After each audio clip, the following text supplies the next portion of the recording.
Back everyone to the last episode of the feature week for Planet Zoo 2. And yes, my voice sounds like a cracked whatever again because the pollen allergy is having me. But you know what? I don't care. We are doing this. I am pretty hyped for this week. Thank you for all of your amazing feedback. This has been a fun little thing to do. In case you're missing out on what we've been doing so far, the last 5 episodes have been focusing on different features that I would love to see in Planet Zoo 2. So the first 5 kind of are all in relation to each other. You know, they're all leading up to the big management episode that aired yesterday, in case you haven't seen that one. A big hint to, first of all, watch these 5 episodes. Today, though, we are going to look at some wildcards. Wildcards in the way that I would love to see them, but I wouldn't mind if they're not in. So these are fully detached from making the game a better game in the sense of really necessary bits, you know. The things we're going to talk about in a bit, as you can already see, and potentially already think about what this means,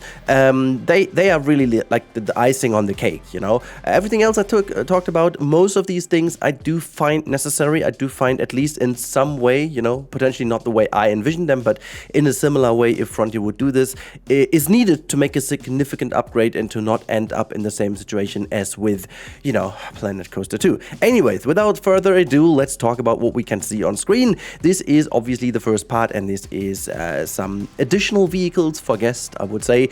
But yeah, it's strollers, wheelchairs, and all kind of disability helpers, if you will. I think, you know, Frontier has done a fantastic job when it comes to the people. Let me just zoom over to the people of Planet Zoo. We gotta have them over here, and they are representing some really cool groups. You know, there is different kind of sexualities. There is like you know, the way how people used to live in relationships in different some kinds, you know. They do have some really cool ways of basically showcasing people without showcasing them. They showcase very nice subtle gestures, like people holding hands, or like a teenage couple, whether it's just man and man, woman and woman, or both, whatever, going for a stroll through a park, and throughout the entire visit they come closer and closer and eventually sit together on a bench. If you haven't noticed yet, I highly recommend checking out. There's a lot more to discover when you follow some of the groups and families around. Speaking of, they also display groups, but there's a lack of you know, more things. And so I would love to see some other stuff like strollers, for example, so that also smaller kids can be seen. You know, me being a dad of 2, I know how significant it is. And even the big one, she's turning 5 soon, she used to still having the urge to every now and then sit down in her stroller. I mean, now it's fine, now she has too much energy, but the little one obviously needs it. So it would give a bit more of dynamic to the situation, to the game. I would really love to see that. It would really help to give the idea. But also same goes for like wheelchairs. I do have my own kind of story about that. My grandma, who unfortunately passed away 2 years ago, she's still a role model for me, and she used to being a lot with us. But you know, I mean, she turned, she got to 94 years, I believe it was at the end. Yeah, she didn't make it to her 95th birthday though, but 94 years of age, and for the most part she was relatively fit. But the last kind of 10 years, especially bigger tours, despite the fact she was like mind-wise and so on, she was fully clear, fully fit, but like obviously the body at some point needs some support. And whenever we went to the zoo, and she obviously wanted to go to the zoo with the little one, she was lucky enough to still get to use used to knowing my daughter, which was great. And that would have been lovely, because we were taking her in a wheelchair. Eventually she was walking as well, but having the chance to sit down every now and then is just amazing. And same goes for my grandpa. He used to having such a kind of vehicle to go everywhere, and I'm not sure if necessarily that needs to be in a zoo, but I found this vehicle just fun being a part of it. I think would be totally enough to have like a wheelchair, even though I find these things also very helpful. But yeah, you get the idea. Let's move on to the next one. Okay, so that one is a bit of a tricky one. This is obviously the display over here is just for showcase purposes.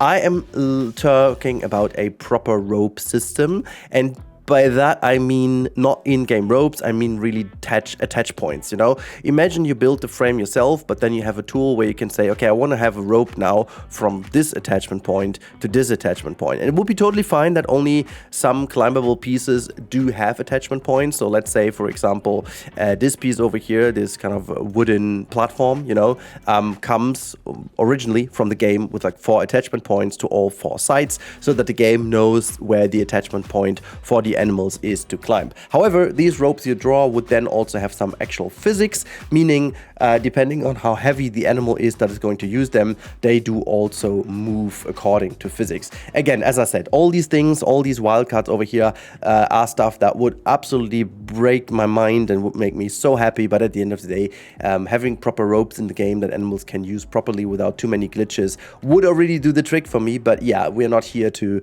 go for the low-hanging fruits. We are going to go for the big ones. You know, we're reaching for the stars, and that would be fantastic, especially if you go for some, you know, between trees over here. Imagine automatically it would create these kind of rope tangles around one of the branches. You know, you click on that branch and you click on that branch, and it just zooms across these and would give you a much easier way to build these climbing frames, obviously, but also a much cooler way to just create kind of nice looking ropes. Also, I do find all the in-game ropes, if we just were to just go quickly to the, oh gosh, these notifications all of the times, they annoy me so much. Please go away, I don't want you. So if you type in rope, for example, and we were to disable these ones, most of the rope pieces in the game don't really do the trick for me. You've got a very few opportunities to build something really nice. You know, they are sometimes they're like too big, sometimes they're too small, sometimes they're way too thin. And you know, this thing, for example, over here, like these bends in here, they're way too tight. Like imagine having a chimpanzee going from here to here, so that just doesn't work. It would always look weird no matter how good the climbing would work. So stuff like that would still work, but still looks kind of odd because of the way it's hanging. So yeah, I would love to see a rework on that one. What the heck is happening with the weather? It's turning snow. It's not turning snow. Stop that, okay? So stuff member has quit. Well, we don't mind at this point. Let's move on to the next point. Well, yeah, that's going to be a very quick one. This is nesting, especially for potential birds. So we're mixing up two things here. As I said, if you've seen this week, we based this all in the idea that birds and aquatics are a thing. Hopefully they are, but if so, specifically for birds, I would love to see some eggs and so on, and nesting kind of a thing. I do get the idea that with you know, the other animals, mammals and so on, it's working a bit different. You know, I do get this, and it's totally fine, and you kind of have the pregnancy going on, but specifically with birds, that would be fun. But I mean, also aquatics have a certain way of how that works. But yeah, just having these nests, and no matter if it's just a cosmetic thing or like in Jurassic World Evolution 3, I would absolutely love to see them. But as we are in the, you know, in the wildcards, I would say for a wildcard wish over here, I would need to have proper nesting so that we have these nests, and then potentially to go even more into the realism aspect, that keepers can actually take these ones out and bring them to, you know, to the zoo's kind of facilities, because sometimes in zoos, the zoo actually does take the real eggs and put them into a facility to take better care of them and replace them with fake eggs to, you know, still give the animals a chance to do their whatever is needed to do the nesting and so on, and to do the care for the eggs while the actual animals are hatched externally, in terms of externally from the habitat in some of the facilities. That obviously would be a cool feature as like in a management feature, but nevertheless, if nesting, I would be mega happy to see this for various different animals. So yeah, let's go to the last thing, which is kind of a bit of a special one, but I would love to see that one. Last but not least, it is modular stuff pieces or stuff modules. Modular stuff modules, I mean, in the name module, whatever, you get the idea. So we do have some really cool staff rooms, don't we? We do have veterinarian stuff, we have like the keeper hut, we do also have the feeding station, or basically the kitchen, obviously. How about having modules instead of the fixed building? So in case you are not familiar with the concept of the souvenir shop, this has been quite often showcased, but I like the concept quite a lot, so why not? So if we go to the souvenir shop, you basically do put down a floor like this over here, and then you can add additional space for that one. So in this case, everything that is on this wooden ground with these pieces can be utilized by the people as in a souvenir shop. You know, they can actually go to them, and all you need is that little cashier over here where they can basically pay. So if you access in here, you can use these things. Now, just take that concept and apply this to these pieces. So instead of having souvenir kind of shelves, you would have basically staff member pieces. So whenever you type in, let's say keeper hut, for example, then you don't have the keeper hut as in here. Just gonna place this this down so we have a look inside, you do actually get the floor space of small or big, or you can even decide it yourself, and the space or the capacity is actually done by the amount of the pieces you're using or the modules you're using. So, just making sure that you get rid of these things over here, because in Planet Coaster 2, for example, they got rid of the they got rid of having to use these ground tiles. You can now just use the pathing, and how many pieces you have defines the capacity of your restaurant or souvenir shop. So that would obviously be the best system, so you don't even need these ground tiles. But even then, imagine going into the kitchen real quick, you can see in here there are also several kind of modules, and this is the big kitchen. Obviously the small kitchen has like just one space to prepare food. This one has 4 spaces to prepare food, I believe it is. But even if like 1, 2, 3, actually 3 spaces to prepare food, 4 if you add that one. So imagine that being the case. You can then have these things, and then this would be a preparation station. This is a kitchen module food prep, this is the sink, this is a cleaning trolley, this is a freezer, there's a fridge, and storage shelf in general. And you could imagine having like a sofa or having like a TV and so on. And these pieces together would then build the staff facility, which is a lot more realistic, because that would help you to give the entire thing a feeling of more control.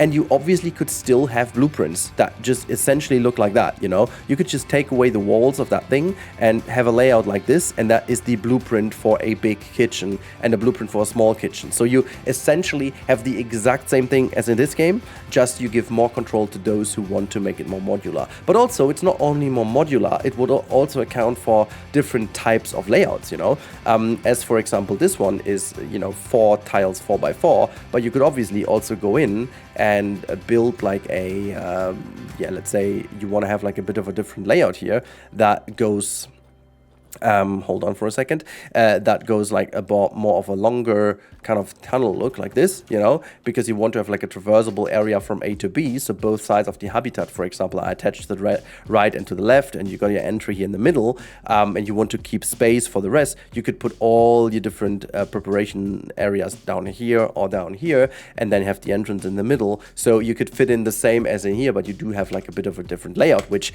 I believe is pretty damn cool. So I would love that system, and I haven't really heard many people talk about that. Obviously, as you can see, this is not my blueprint. Someone has already done a fantastic job in creating a blueprint like that, and I will use this for one of my next videos that is coming as well. So really enjoy that. As for the people who have been doing this, I will actually link a Google Drive link to screenshots of the different creators who have done all these blueprints, so you can download them yourself to give credit to where it deserves, because I have actually put a lot of these wonderful creations of people in here in this series this week, so I'm gonna put them all in because it would be a bit too much to put them all on screen right now. Yeah, but let's go for a little conclusion. Some may say, Rudy, what is wrong with you? Only 4 different wildcards, what is up with you? Normally you have like 4 in a second. Well, to be honest, okay, this week has been packed with a lot of great ideas, but because I wanted to split that into things I do think would be necessary for the game and things that I don't really think, we are ending up with a little amount of wildcards. And the reason for that is that I believe that Planet Zoo already is a pretty fantastic game. And if they would fulfill the bare minimum, it would be even a better game. And by the bare minimum, I've talked about that quite a lot in this week. I mean like fulfilling the wishes that the community most likely have, like aquatics and birds, and making sure that this looks good and you've got different things. So, and in line with that, all the other improvements I've mentioned across the week, I wouldn't call a wildcard because I do really think they are necessary in one way or the other. I don't say that they should realize it all the way I have mentioned it, but I do say that all of these things I talked about have to be somehow tackled. While these things over here, I don't really think. If I would need to go for one, I have to choose in here, one specific one. It's a hard one between the ropes and the modular facilities. but I actually would go for the modular facilities, I believe, because I think this would be a fun little thing to make your overall builds more interesting, more engaging, and also enrich the management a little bit. But again, that's just up to me. Maybe you do think differently. It was a very close one with the ropes, not gonna lie. The ropes are something I would really love to see as well. But, you know, as I know, we would then get normal ropes as a replacement, so it's not like that I have to completely avoid ropes then. It's just like how good they are. But with these ones, we obviously still have guest facilities, staff facilities, but necessarily the whole point is gone. So that's why I opted for these. But yeah, just in general, these are my wildcards because the rest of all my wishes have been plopped down during the entire week. So now the only thing left is big thanks to you guys. Thank you so much for following along this week. I know it's been a bit of a different kind of content this week, but I really wanted to do this before we get any kind of idea what Planet Zoo 2 is going to look like. I wanted to do this way before we get any trailer or so, and I'm very glad that they didn't release anything this week because that would have completely screwed the series. So that didn't happen, and in a couple of months time we may come back to my videos and have a look how much I did guess correctly and how much I was wrong. But now it's time for your wildcards. I want to hear your wildcards, and let's do it the same way I did. There's only 4 allowed, so please tell me your 4 wildcards. And if I may ask, please go for things that you really think are the icing on the cake. Don't go for things you're like, yeah, I want them because it's super important. Just go for things like, I want them because I think that would be freaking awesome, but not necessarily breaking the game for me if it's not in. That would be interesting to see because these are most likely the things that, you know, make people go really crazy at the end of the day. Other than that, thank you so much for the support. Thank you so much for all the people who have done hypes this week. I've seen a couple of people have done that, so thank you for that as well. But just in general, thank you so much for following along the series. If you for whatever reason stumbled across this video as a first, I highly recommend watching the entire week. It's really interesting. I put a lot of effort into that and the reception so far was great, so maybe you are going to enjoy that too. Other than that, here's a bit of a spoiler for what is coming next. I have built a coaster in Planet Coaster 2 that is a full song, and the coaster is basically synced to that song. It's going to take a while until I release it. It's maybe next week. I do need to do some theming on that one, and I'm working on an AZA conform habitat for a climbing animal. I don't want to give away more than that, which is also going to be released hopefully next week, but I'm not promising anything because you can hear from my voice. I'm not sure how much the allergy is going to stop me from doing that. Also, my 2 girls in the family are having birthday next week, so might be a bit lesser content, but this week was pretty filled, so hopefully you enjoyed that. I'm rambling, I'm japping, so hopefully you enjoyed that one. Talk to you in the next one. Have a nice weekend, and until then, bye!